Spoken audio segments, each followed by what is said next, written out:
The minute I now knew I was pregnant, everything that can go wrong in terms of symptoms started to go wrong. I love food and I don't like to throw up. And pregnancy humbled me, thinking that I could have all these odds against me and then still go in there to say, I'm doing natural, no epidural, do your worst. My pain became worse. I kicked a midwife. I remember I tore my husband's pocket square on his shirt. Say it again, 2 hours teaching you up. 2 hours. That initial 2 hours was also done incorrectly. So a few hours later, they had to come and do it again. Another way. 2 hours. I am still sitting here. Thankfully. You are a superwoman. God is a super God. I'll give it. The content of this podcast is for informational purposes only. For medical advisory and care, please consult your healthcare provider. Welcome to the Road to Motherhood podcast. My name is Nwanyibuife Adaeze Ugwoeje. Most people call me Adaeze, and I'm super excited to be shooting this episode today. Now, I became a mom in 2022 to my beautiful daughter, Kadosh, and I learned so much from the experience, and this is an opportunity for me to share what I've learned with you soon-to-be moms as well. I learned many things that I wish I had known before I became a mom. And I hope that the information I share on this podcast and the information other mothers I bring on as guests share on this podcast will be useful to you as a soon-to-be mom yourself, or as a mom already that could learn from fellow women's experiences or could simply relate to our experiences, or as a dad or soon-to-be dad that would love to support your wife and partner even more as they also journey on the road to motherhood. So please stay with me as we go through my story. I'm really excited. I'd love to share my experience. It was an interesting one, so I'm very happy to share it. And I have my dear friend here today, Tayo, who will help me walk through my experience as my interviewer, my guest interviewer today. So I'll turn it over to Tayo. Thank you so much, Tayo. Happy to have you here. Thank you, Adaeze, for having me. I'm really glad to be here. And I'm Tayo Oloruntoba. I'm a two-time mom. We call ourselves veteran moms. And I'll be so glad to hear her story and share it with every one of you. First of all, when we were still young ladies, we used to have this dream that I want to enjoy my husband, immediately after we get married. I don't want to have children immediately. Some of us said we're going to do that, but we couldn't go through with it. So I want to know, were you able to do that? And just tell us in general how your whole conception story began, ended, and the whole drama around it. Thank you, Tayo. Funny question. And a funny request, because yes, I was one of those that was able to do that. So my husband and I definitely, when we got married, had that discussion about having kids and the timeline of having kids. Now, already in my mind, I knew from the get-go that I was never the kind of woman that wanted to have kids immediately she got married. No, because I knew in my mind that there was always a window for things. So I felt like the window from at the point of marriage, like the first year or first 2 years after you get married, is more so the initial flexing window, the enjoyment window. So you get to know yourselves more, you get to do things like travel more, do vacations more date nights, things like that. And I'm a big fan of all those things. I love to travel. I love to have enjoyment in life. So I thought to myself, let's focus on that. And my husband was on board with that as well. And so we did that. So we didn't actually begin trying to conceive until about, I'd say almost 3 years into our marriage. And by then it felt right. It just felt like a good point. And we were ready to embark on that journey together. So yeah, we definitely were one of those who waited. And I thank God that we did. Just first of all, chop no.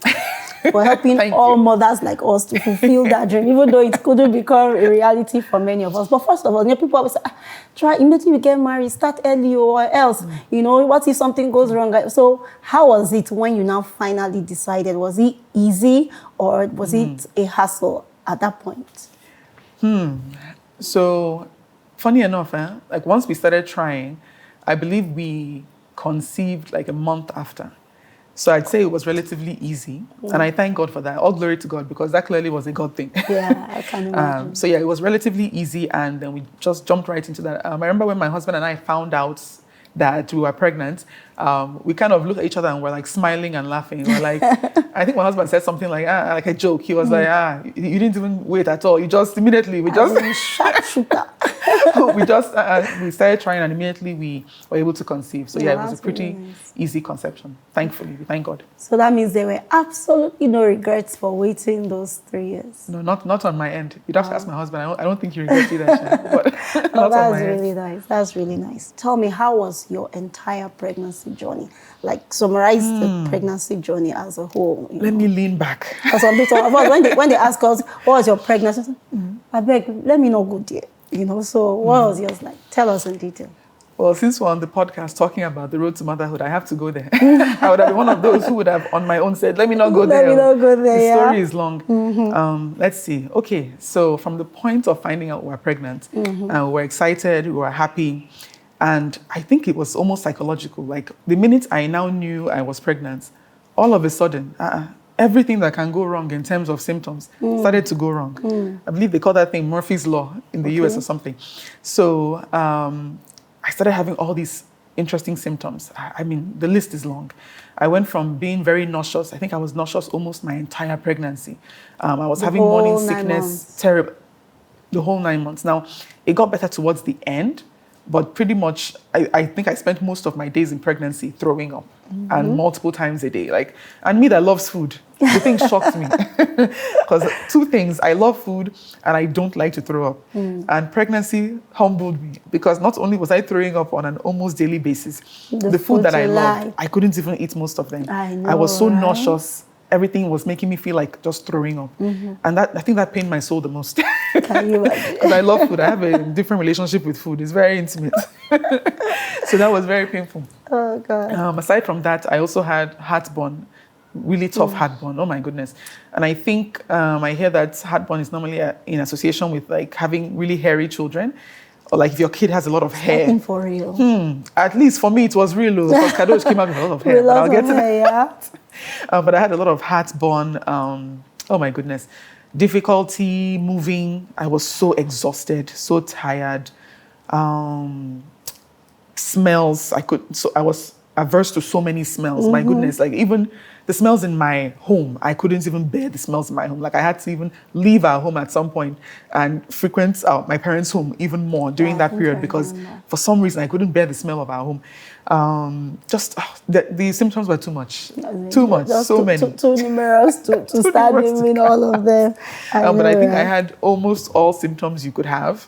Yeah, so pregnancy really came to show me what they call premium shege. Premium shege.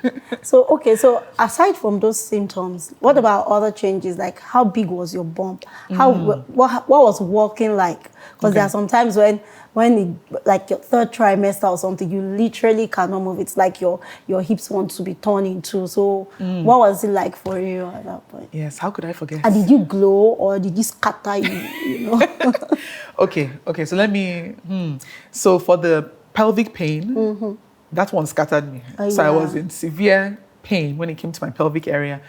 Huge difficulty moving. I mean, that one was the scattering side. Now, you asked, did I glow? I won't lie. I glowed. I won't even lie. My skin was popping that period. Normally, I deal with like acne issues and other things like that, but my skin was popping during pregnancy. In fact, that was my consolation. If not, who knows? I might have entered depression. Right? So my skin was pretty good. I think my nails were growing a lot then. My nails looked really healthy. Hair, right? My hair was growing a lot. So those were my like consolations I held on to while the shege was taking place. I know. So, this pregnancy thing, I know that men always complain that we deal with them during pregnancy. So can you give us gist of one experience you had that will be very indelible in your husband's mind that you want to share with all the other women? Tayo, you've touched a sensitive part. So definitely that was an interesting experience for me. Like how pregnancy affected how I related with my husband during that period. My goodness. Okay, so I had aversion to smells, right? During pregnancy, heavily. But it wasn't just food that I had an aversion to. I also had like the aversion to my husband's cologne. Like if my husband comes into the room when I was pregnant, I couldn't handle the smell. like I would actually ask him, please leave the room. Like it's making me want to vomit. And so he couldn't understand because of course, how will he understand? He's not going through that physically.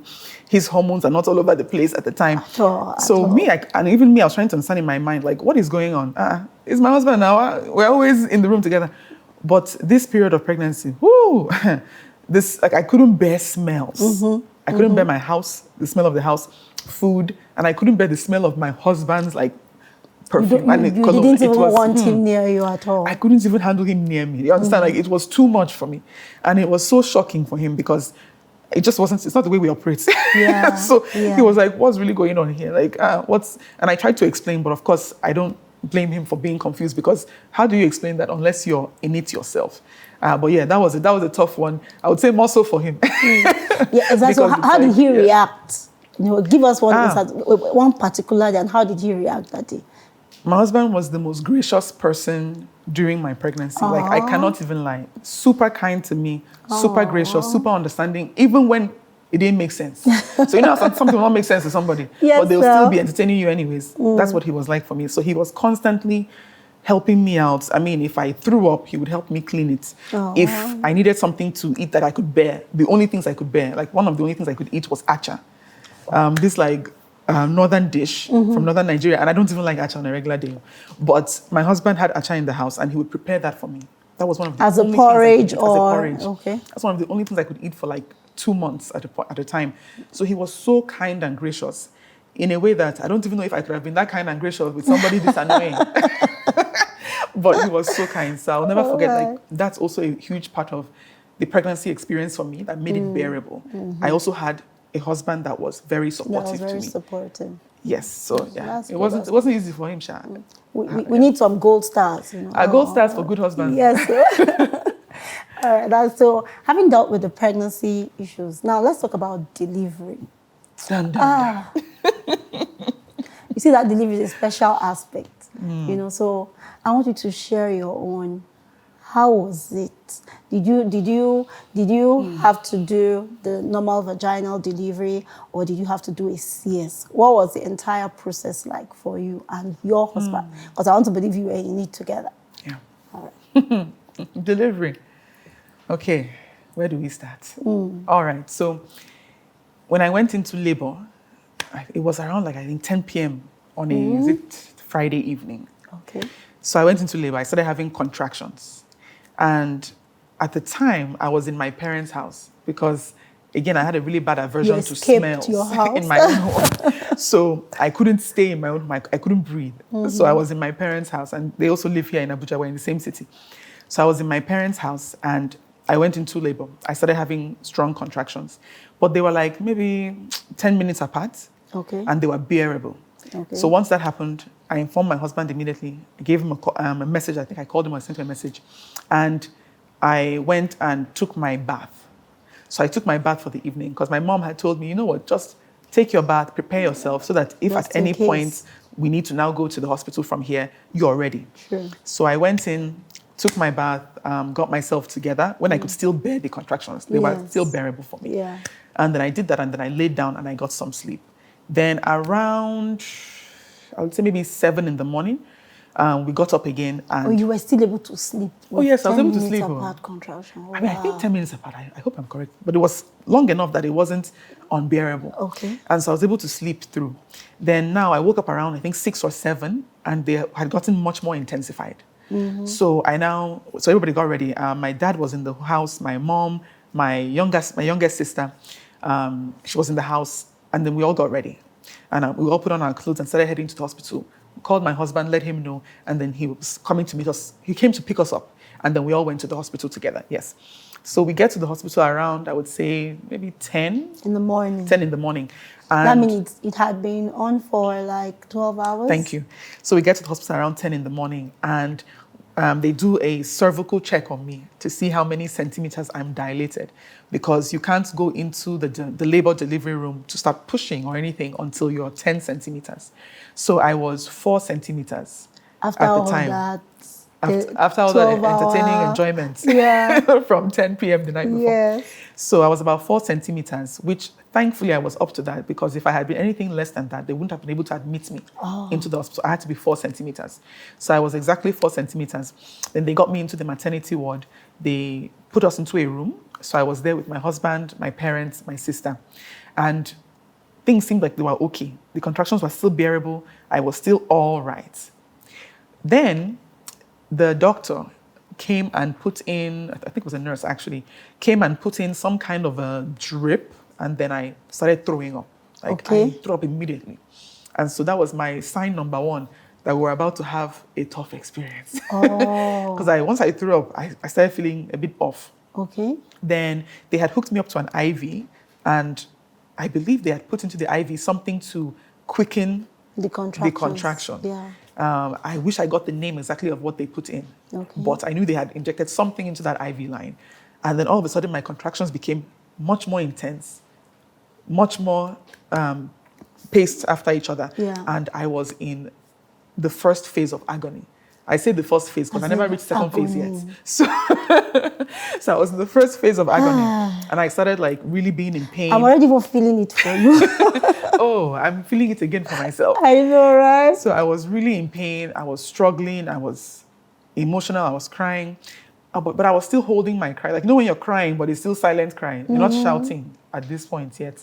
So the doctor now came in and did another, what she calls a membrane sweep. Okay. So this was, I believe, to help quicken my dilation from, I think at that point I was still around 4 or 5, from that to a higher centimeter. And so she did like a membrane sweep where she put her hand into my, my vaginal area and did something to help move the baby's head around, I think. And whatever she did, the pain of that was something else. So that brought in more tears and more pain to my body. And she did that. And then I believe she said, okay, I was now at a 7 centimeter dilation. So once she did that, she left the room and I was still contracting, in pain, still suffering, still very, very just agonized. Then after maybe like an hour or 2 or something, I think around 3 o'clock. Yes, I think by 3 o'clock now, I was around that 9 or 10 centimeters. So they took me into the delivery room. So it was my husband and I that went into the delivery room. He followed you? Yes. I wasn't doing it alone. And my husband is very supportive, so he was going to be there too. So it was my husband and I. I hope he didn't faint. At all. So he and I were in there together, and then my dad, my mom, and my youngest sister were right outside. There was a waiting area right outside. So once we got in there, they put another, like, I think I still had the same IV line in. So I had 2 midwives in the room, and the doctor was coming in and out. Okay. So while they were in the room, my contractions were intensifying. And so my pain became worse, and I was screaming. It was so unbearable for me.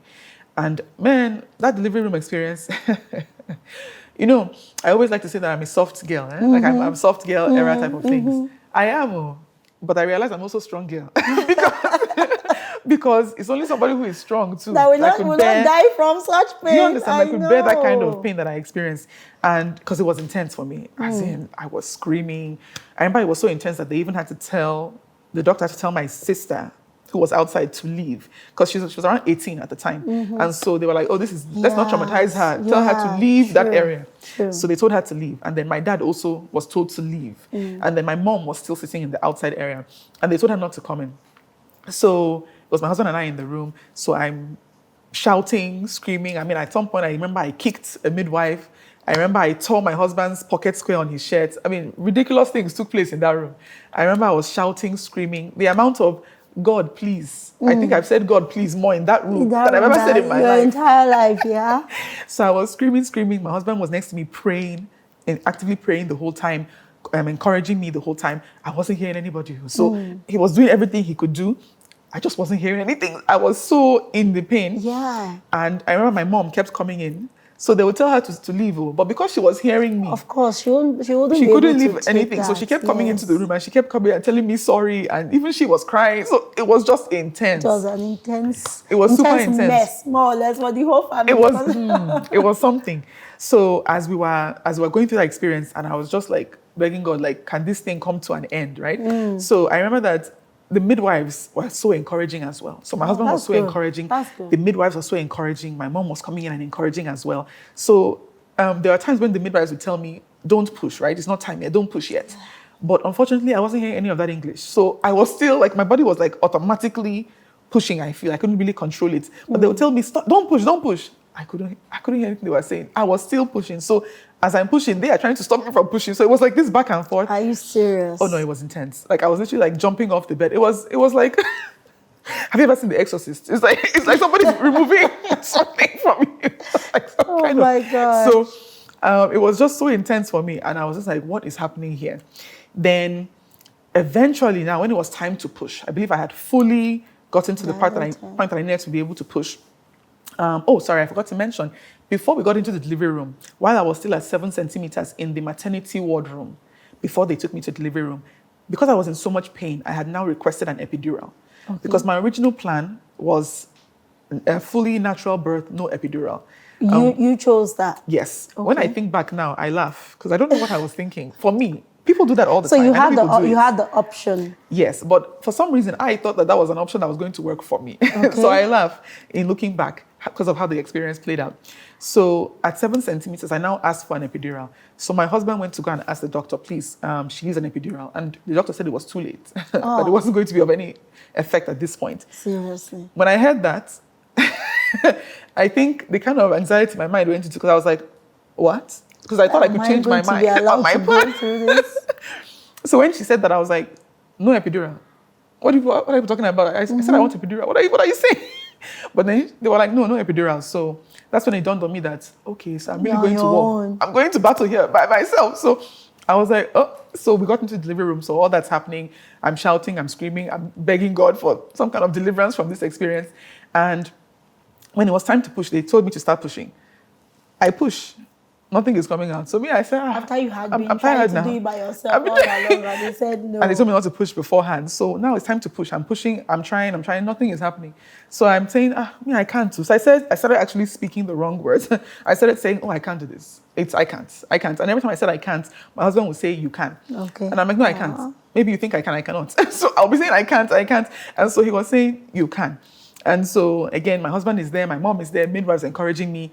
And I'm just like, I'm done. Like, I have because my energy was expended by this point. Like, I think I tried pushing I was in that delivery room for about 3 hours. For real? Yes, but I wasn't pushing the entire time, but I was going through such intense contractions and pushing took like 45 minutes, I think. So it was just so intense. I was so exhausted. So the midwives kept telling me, push. They were like, at this point, shouting, push, your baby is in a condition where you need to push her out. And I couldn't hear what they were saying. Like, I was done. I said, I cannot push anymore. I'm finished. So I kept saying, I can't. And so my husband kept saying, you can. So he was praying for me. I remember our pastor called on the phone to check in on us. He was praying for us as well. And our pastor's wife as well was praying. And it was just everybody praying. Our friends were praying. My family was praying. My husband's siblings as well were praying. Everybody, my mother-in-law, everybody was praying and just hoping for the best. And I was there just saying I'm done.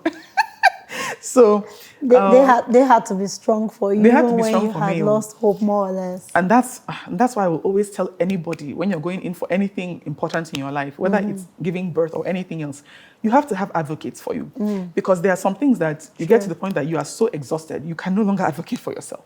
Like, you might be so tired. And that's where I was. I was so tired that I had no more hope in that moment anymore. Like, I was done. I kept saying, I am done. I was like, because I kept telling myself, if this is where it ends, this is where it ends. Like, I had come to that point in my mind, I was finished. But because I had advocates, I had my husband advocating, I had midwives there, I had my mom advocating, and all our family and support systems praying. I couldn't be done, even if I wanted to be done. Yeah. So they were praying on my behalf. My husband kept saying, you can do this, keep going. And we're seeing her head. So I started trying to push again.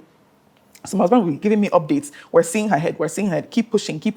And I'm like, I have no more push. So at some point, my husband, when she was about to come out, Kadosh, right? My husband just now said it with like full authority. He was like, oh yeah, come out now. He just said it like, come out now to the baby, right?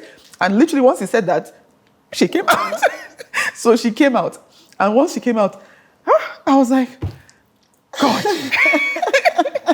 And I kept shouting, God, thank you. So again, I've never said thank you, God, more. I think in all my life of 37 years than when I said it in that delivery room that day. I kept saying, thank you, God. Thank you, God. Thank you, God. So they brought her out and she had this loud scream, almost as if to say she too was tired of waiting. So she sounded like, you wasted my time. I mean, so I want to come out. So she came out and then the midwives put her on my chest for a few seconds. So I got to feel her. It was like 3 seconds.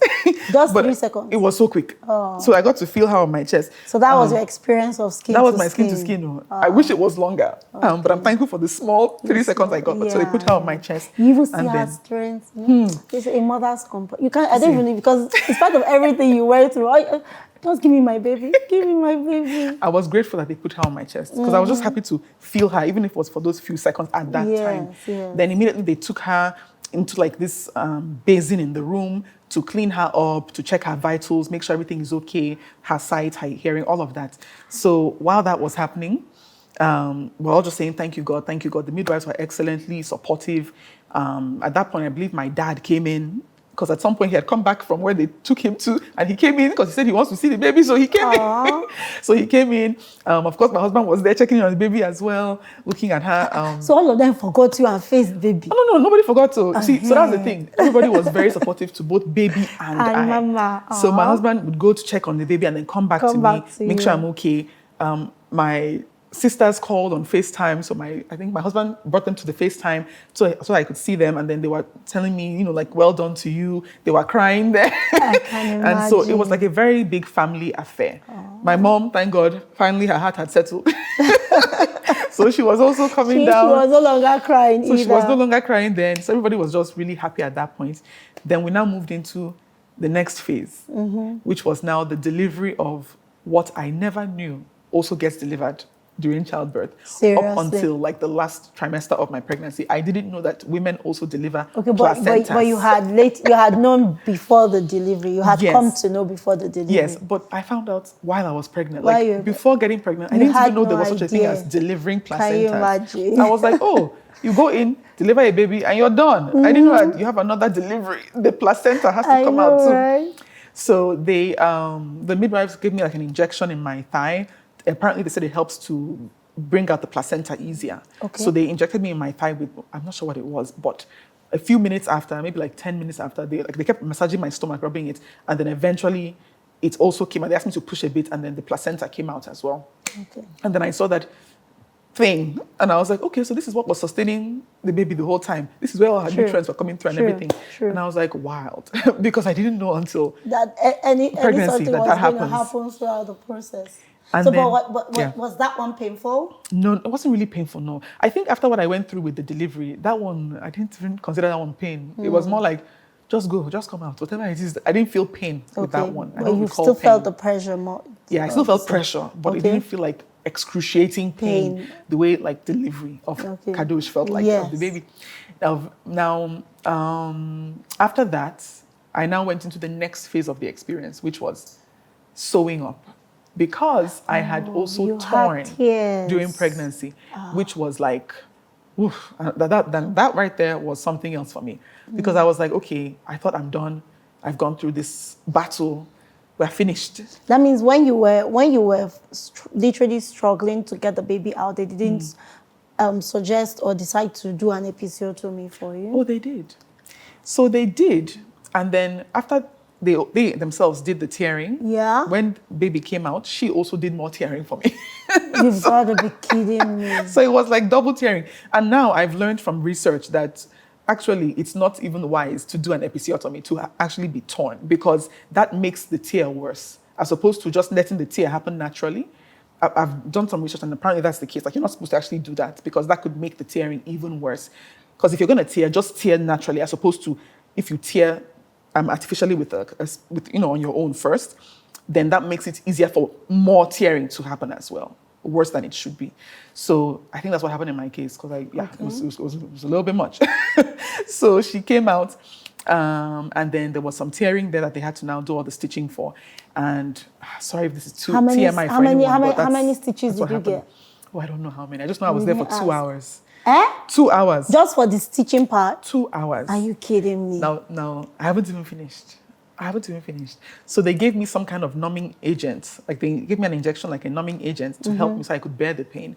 However, local anesthesia. thank you, local anesthesia. However, I still felt some of it. So I was still feeling some things taking place, some pressure. So I felt like I was going through like battle number 2. I was like, I've already finished battle number 1 now. What's going on? So that was 2 hours, right? But yeah. No, say it again. 2 hours teaching you up. 2 hours. 2 hours.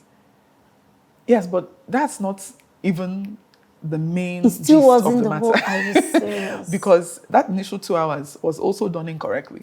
So a few hours later, they had to come and do it again. No Another way. 2 hours. I kid you not. The traumatic experience of that day. 4 hours of teaching. 4 hours in total. I kid you not. And you're still sitting here. It's God.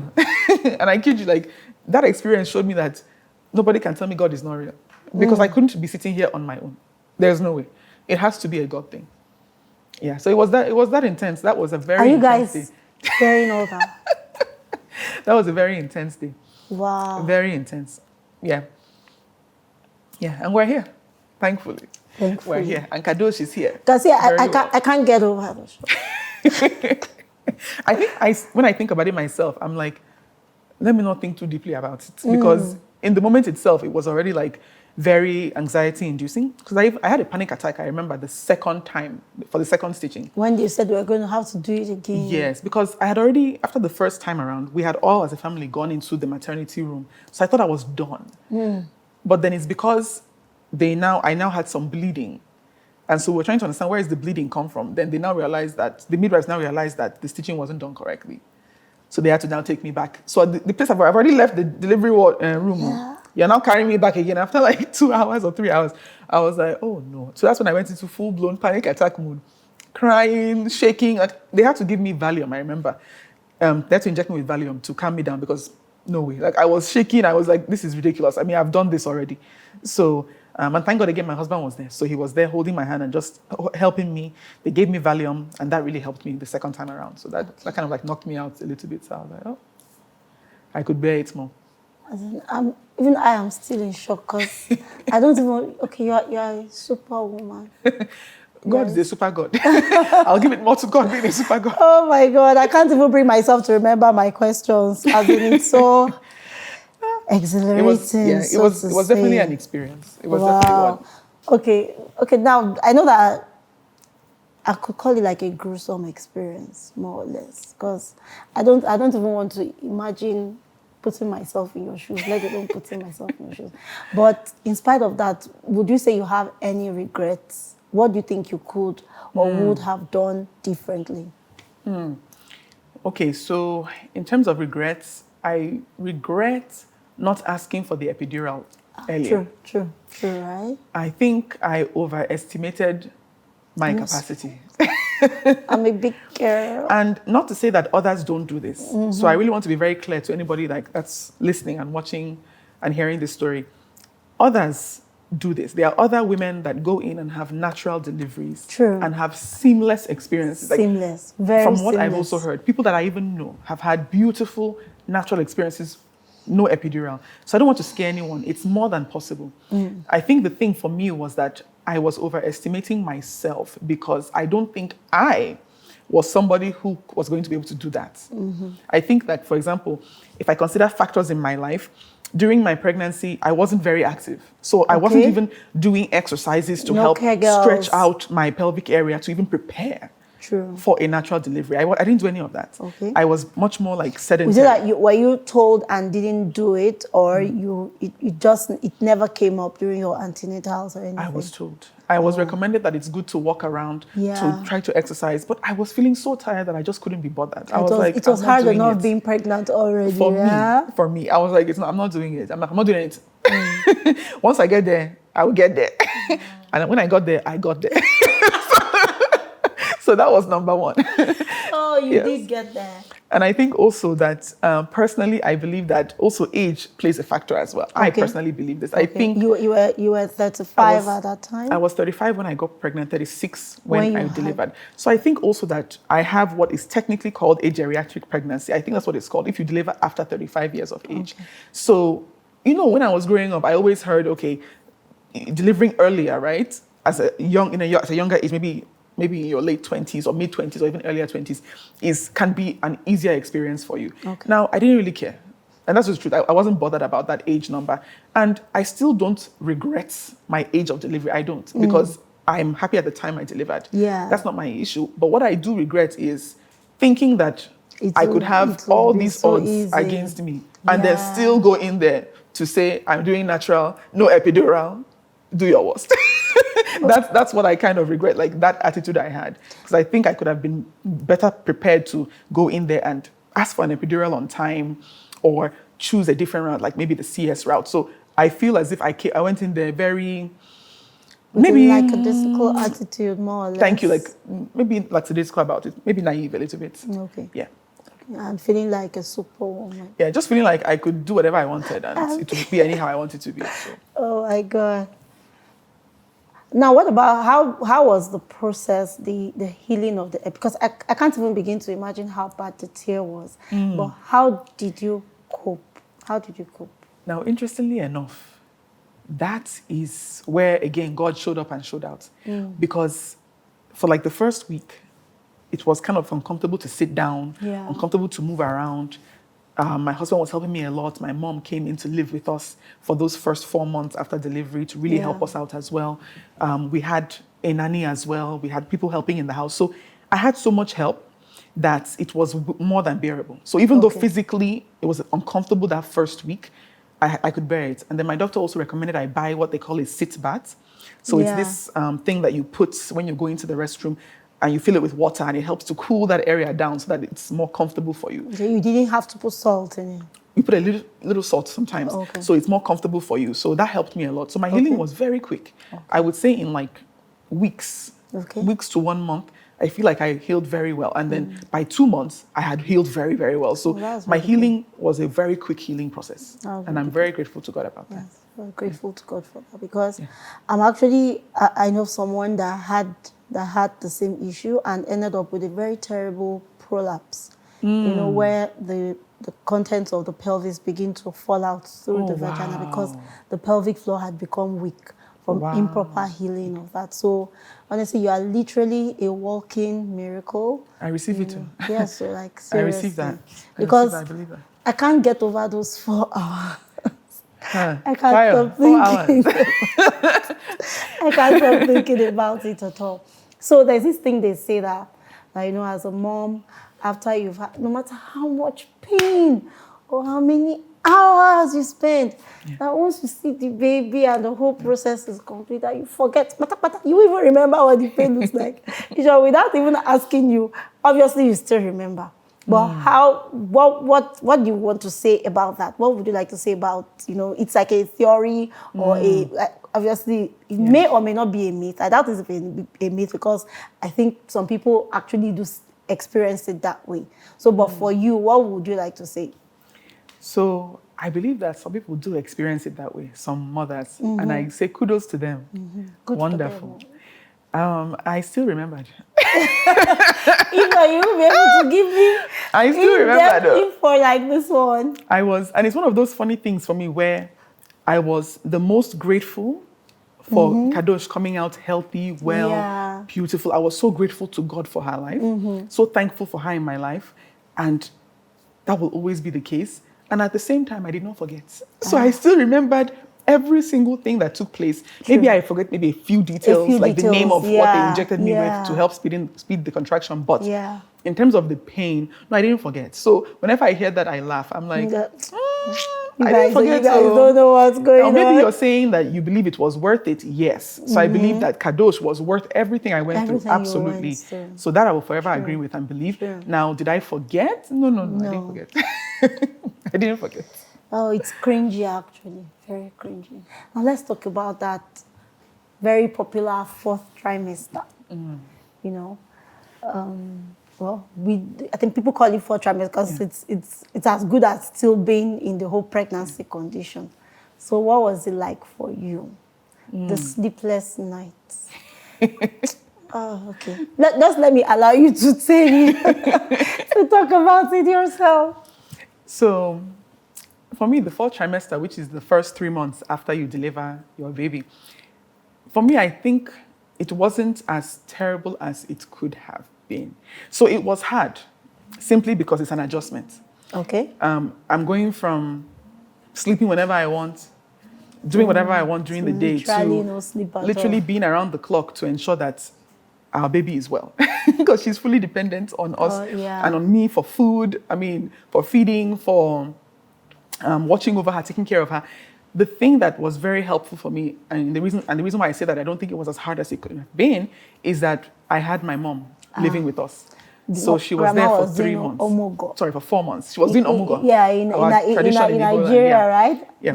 In the Igbo tribe, it's called omugo. And I think everybody else seems to have adopted that word. Yes. Even Yoruba people, they say grandma is going to do omugo. And thank God for that tradition, because I think it was a game changer for us. Because my husband and I had that level of support that really helped. So my husband already was helping around the house, helping to do anything that needs to be done. Then my mother was around as well. My mother did the night shifts, most of those. She's the one, because we did combo feeding. Okay. So breast milk and formula. So I would do during the day, more of the breast milk feedings, and then my mom would handle more of formula feedings during the night. Or I would pump into a bottle, and she would help with that in the evenings. And then, so she had baby for night duties mainly. So that you could get some sleep. Then daytime was where I now came into more active involvement. So funny enough, those first 4 months were not for me as tough as when she left. Because when she left, I was like, even more difficult. I was like, okay. I was enjoying all this.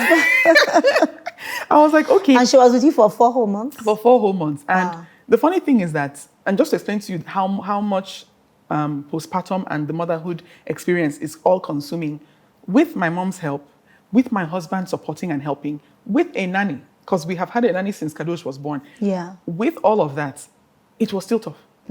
I still got tired. There was still, because I'm still involved. Very much. I still got tired. I still got, because I was still physically healing as well. And I was also, I think, mentally healing from the experience of the delivery. So many things were happening. You were traumatized. And I also dealt with some postpartum anxiety, which is where I would have these ridiculous thoughts of maybe something is going to happen to Kadosh. Oh, has she rolled off the bed? Oh, is something going to happen and I will accidentally hurt her? You wake up in the night to check if she's still breathing. Right, checking if she's still breathing. Did something happen to her while she was sleeping? Very odd thoughts. And I thank God for, again, having a husband that is a praying husband, that was constantly praying over us. Myself praying as well, as my husband continuously inspires me to pray even more. So myself praying as well, my mother there supporting as well. So it was just, I had a lot of support that I couldn't break down, you understand? But I think if I didn't have that support, automatically I'm sure I would have had postpartum depression. Okay. I'm sure I would have had it, because I think that it's so difficult in that period if you don't have people, again, advocates, advocating for you, even when you can't advocate for yourself.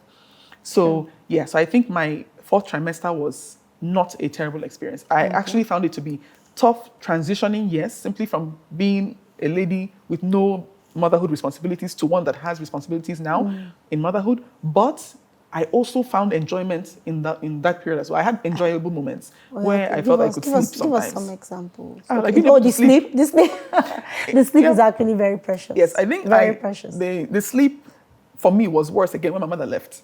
Because again, you couldn't get enough sleep after she left. Because when she was around, right, she did the night shifts. Yeah. So when she now left, I was like, okay, so both day and night shifts is now, my husband and I were working it out and figuring it out. So it's, so I think for me, it was much harder after she left than when she was around initially. Okay, and at what point did you go back to work? Okay, so my work is interesting. It's not postpartum, sorry.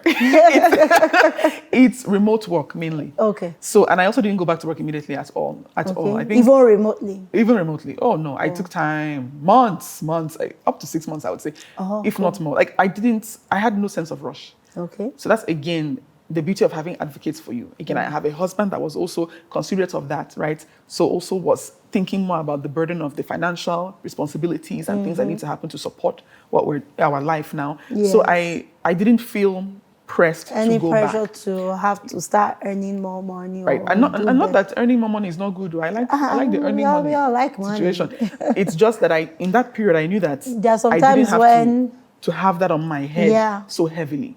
So I could afford to step back and really just try to focus on this new phase of life with Kadosh and enjoy it more, because I wanted to also try my best to enjoy it, which I also did. Yeah. In the midst of challenges, in the midst of tears sometimes, because sometimes, you feel sad and you cry, it's normal. It doesn't mean you're depressed. It just means sometimes, you're feeling a bit sad. Maybe you haven't slept enough that particular day, or maybe that day your body is feeling off. Maybe your hormones are all over the place. Yeah. So I had those moments, but in general, I also had really happy, joyous moments as well during that initial postpartum period as well. Okay. Yeah, so it was a mix.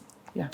So I'm actually, considering your experience, I'm like super glad that you actually didn't go into postpartum depression. I don't think there are many women that would have even experienced half of what you did and would be able to, escape that. So you truly are favored and surrounded by an army of advocates. Thank God. So we're grateful to God for all of that. In all of this experience, did anything shock you at all? There's the both, okay, maybe around the delivery and the 4th trimester, within these 3 months. Let me extend your own to 4 months. Since you had your mom around for 4 months, or maybe even the time after, when you said was even more difficult. So around the period when you were still a new mom, was there anything shocking? Shocking. The postpartum anxiety shocked me. Okay. Because even though I heard about it, I didn't understand it until I was in it. Okay. So that anxiety that, again, makes you think, okay, you're constantly worried about your child. It was a lot. It was overwhelming to the point where if I go and take a shower, I'm thinking I'm hearing Kadosh crying, but she's not crying. But that happened to me for months, like even up to a year, I would say, like even now, I think it's because she's 18 months now. Crying. I feel like I'm hearing her when she's in a different room, maybe crying, and she's not. So that threw me for a loop. I was like, this thing is deep. Like, you could really be very anxious and nothing is actually happening to her. True. But the anxiety was playing with my mind. So that really shocked me. That was a big shock for me. Did you do anything in particular to deal with it, or you just went with the flow?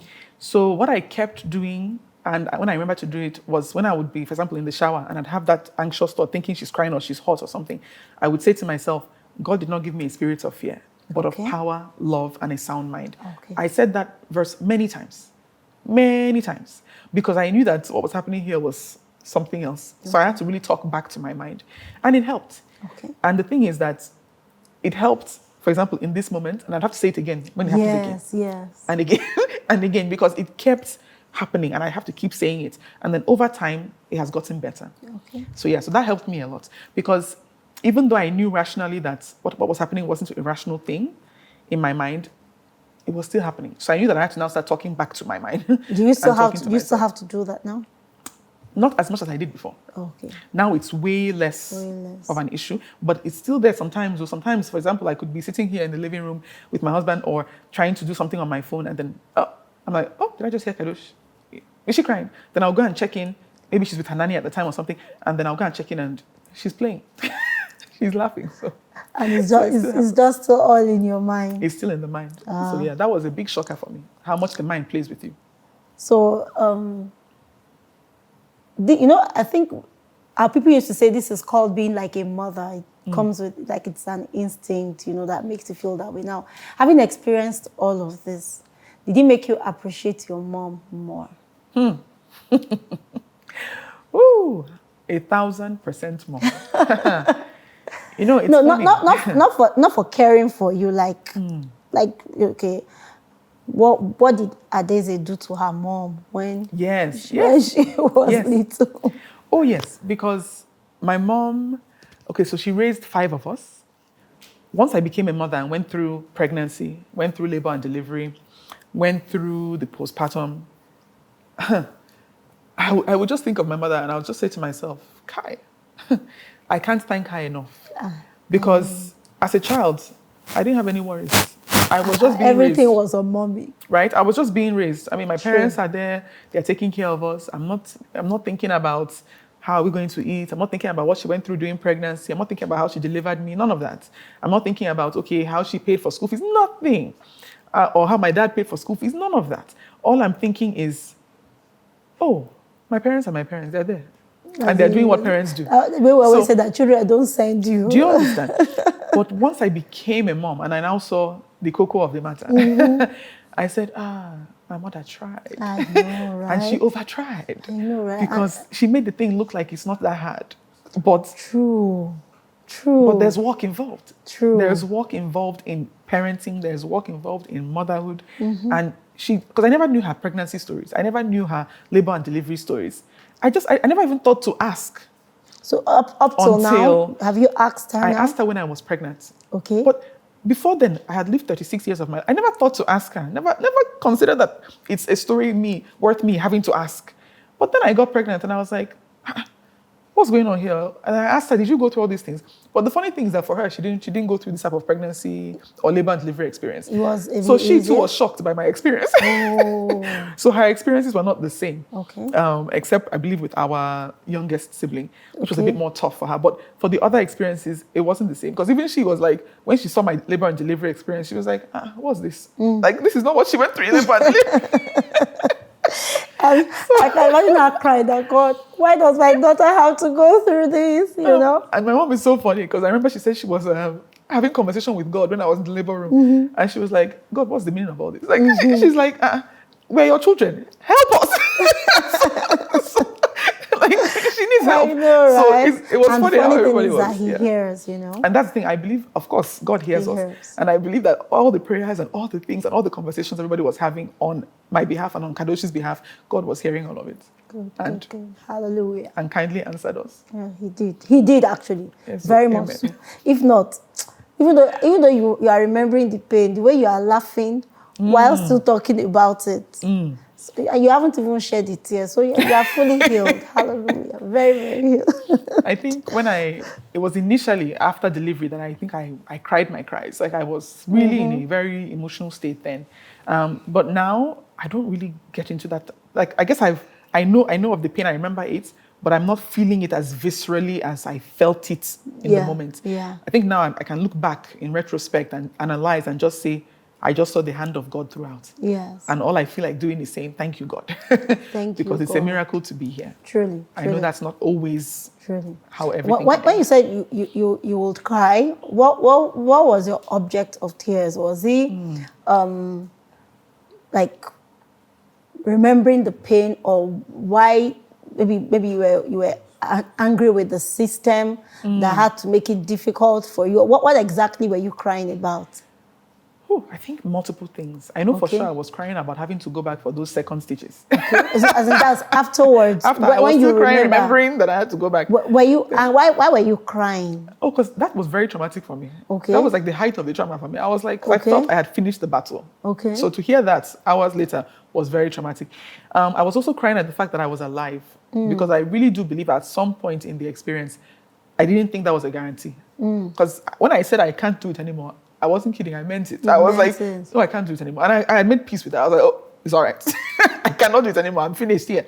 So I think I was crying at the fact that God didn't listen to my silly claims of I can't do it and so just bypassed what I was saying. There were tears of mixed feelings. Yes. You were joyful. Yes. You were pained and sad and upset and angry all at the same time. And above them all, super grateful to God. True.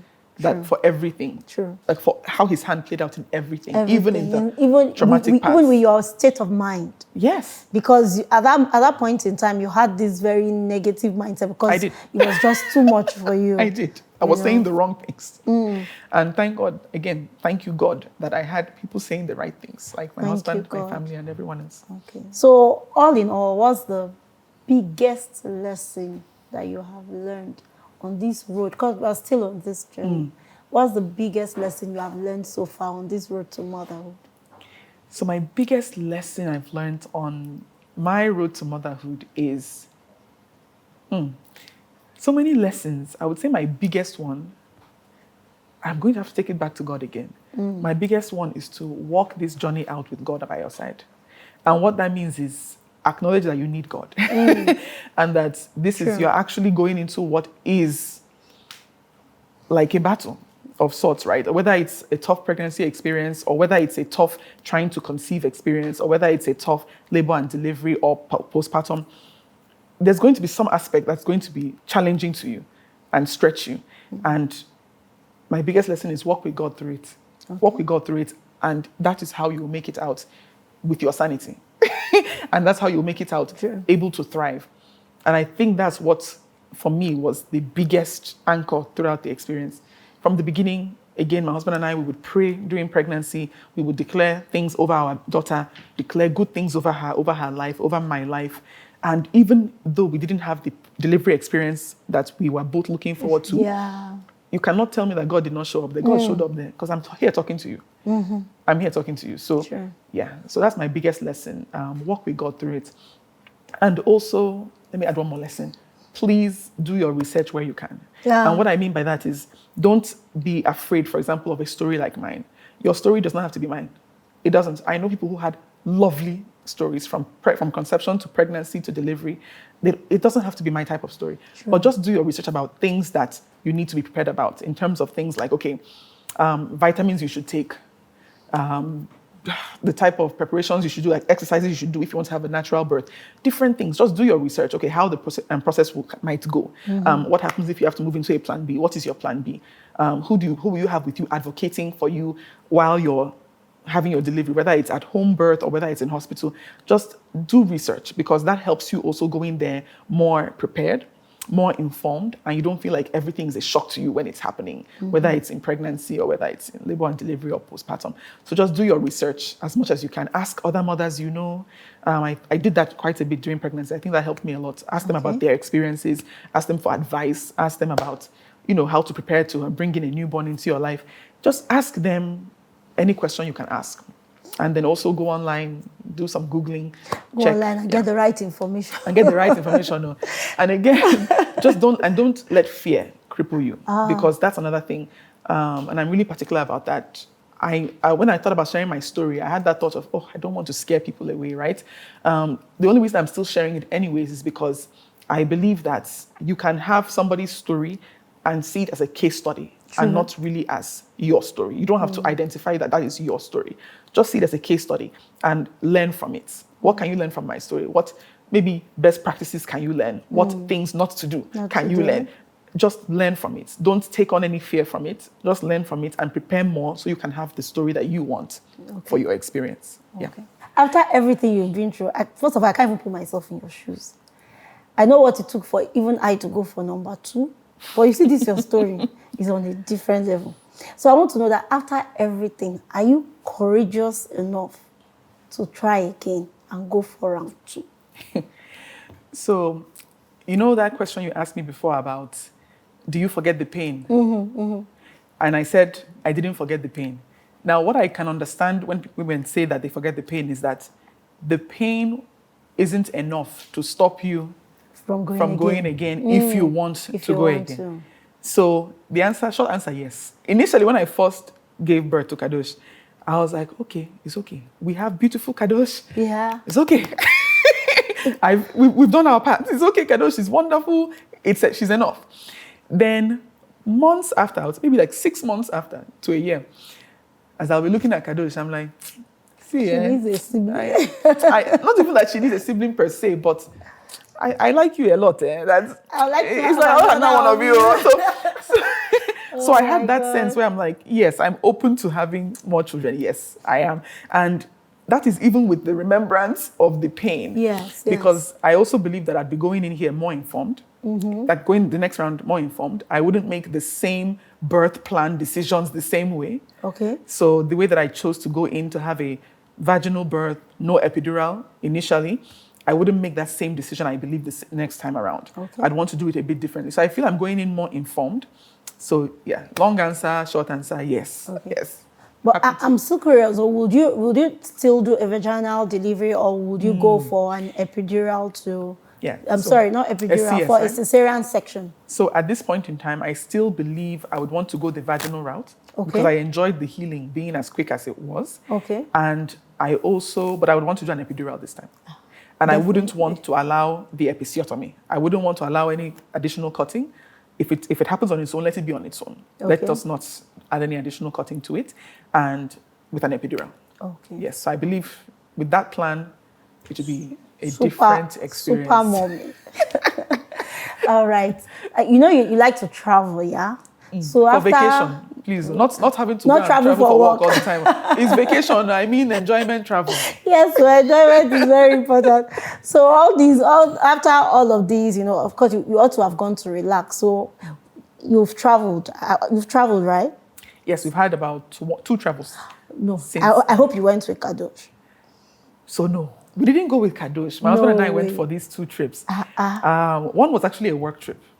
Funny enough, my husband and I went together, and then the second one was for my birthday. Oh. And so we went together as well. Now, so we still went as boyfriend and girlfriend. Leaving the Kadosh that made you a correct full mom like this. no, see, Kadosh too was on her own vacation with her grandparents. With her grandparents, she was right? doing vacation with her grandparents at the time. I feel. No, but jokes aside, we want to definitely travel with Kadosh. I mean, definitely. We're just waiting for her to get a little bit older. Because I would love for it to be when she's just a little bit older and a little bit more independent, then we'll travel with her. Okay. But we definitely want to travel with her. And she's part of a family that likes to travel and enjoys it. Yes, so she too will enjoy it. She'll fall in. She will fall in. I can't begin to imagine putting myself in your shoes. I can't fit in. So I just want to thank you for being such a strong woman.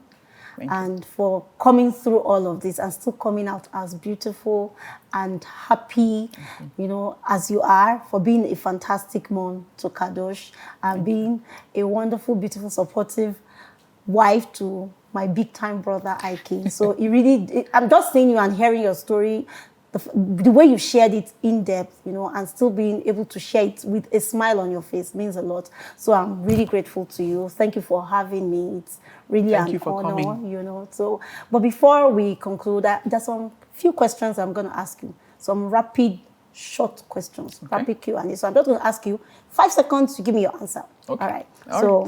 So the first one, texting or talking?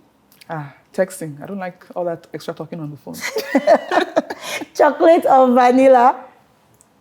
Vanilla. All the time. You don't like decadent chocolate?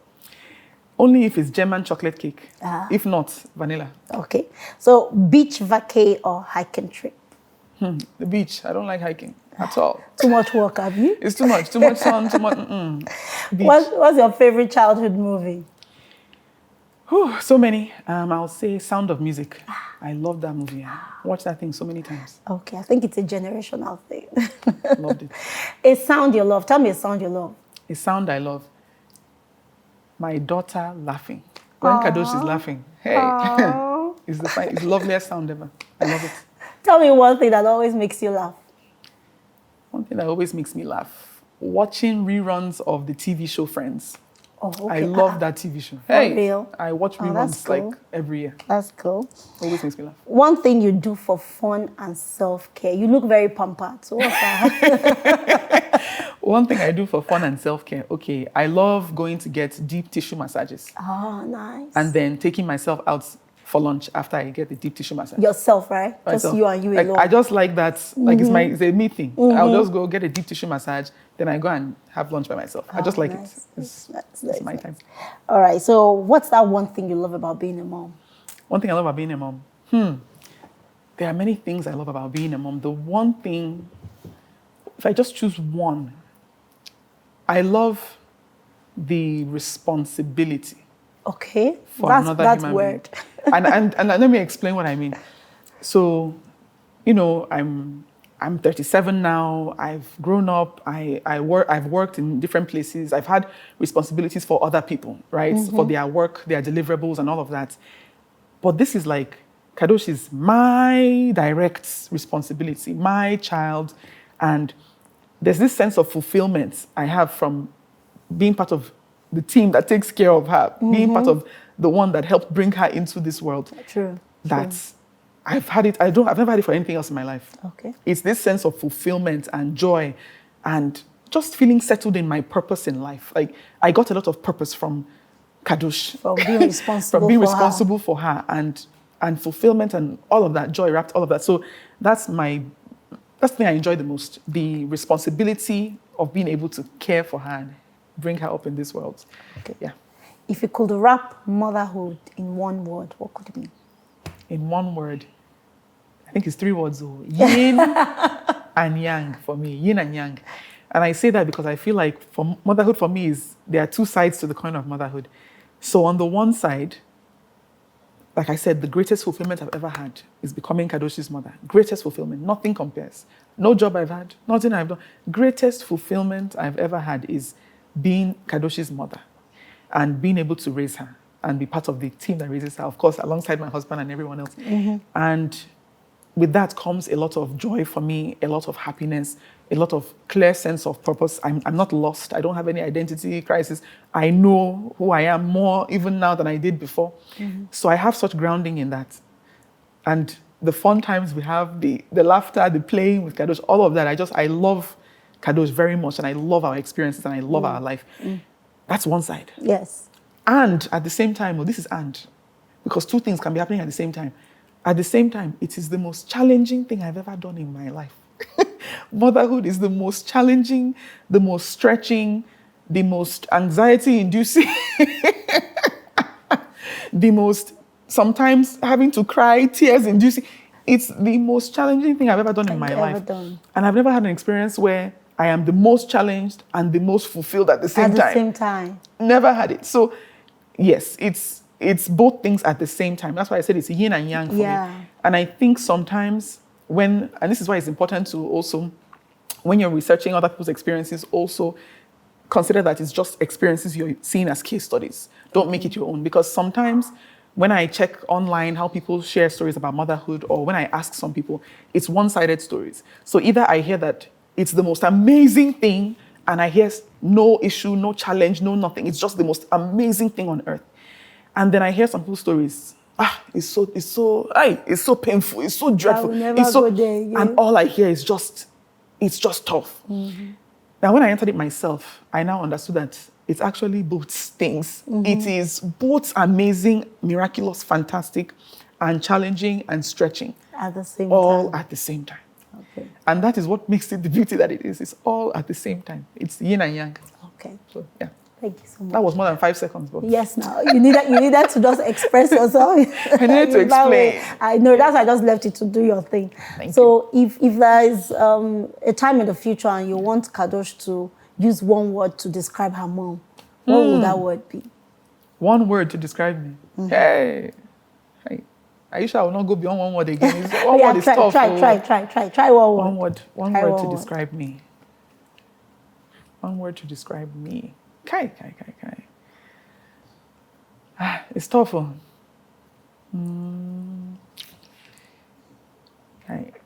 It's going to be hard for me to do one word. Oh yeah, try 2. Can I try 3? Okay. Kai. Try 3. Just 3. So when Kadosh grows up, I would love for her to say that as her mother,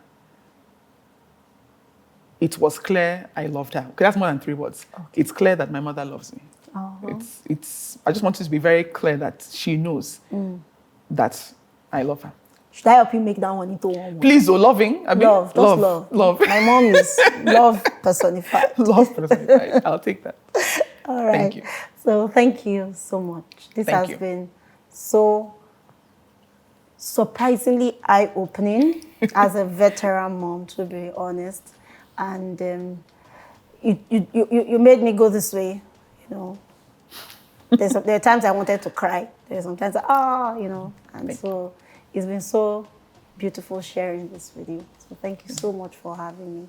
I truly appreciate you. It's been wonderful being here. Thank you so much, Ade. Thank you. Thank you, Taya. All right. Thank you, everybody, so much for joining and listening into episode 1 of the Road to Motherhood podcast. I shared my story, my very interesting story, and so happy that I was here with my dear friend Tayo to help me walk through the experience all over again. Really, really grateful for that. So please, if you enjoyed this episode, please support. And support for me means if you could like, comment, reshare this episode, I'd really appreciate it. Share it with a mom you know, share it with a soon-to-be mom you know, share it with any lady that you know that would one day want to become a mom. I think hopefully they could benefit from the episode and from what I've been able to share about my experience. Also, if you wouldn't mind leaving a comment, I'd really appreciate that. Let me know if you're enjoying it. Let me know any questions you might have. And we'll try to do a Q&A at some point later on, like maybe a YouTube live Q&A or something of that nature, just to answer any other questions you have around motherhood, the journey to motherhood, and anything in relation to that. I'm more than happy to answer your questions, as long as the question makes sense. So thank you so much. We're really happy to have had you join this episode. I appreciate it. Over and out. Until the next one.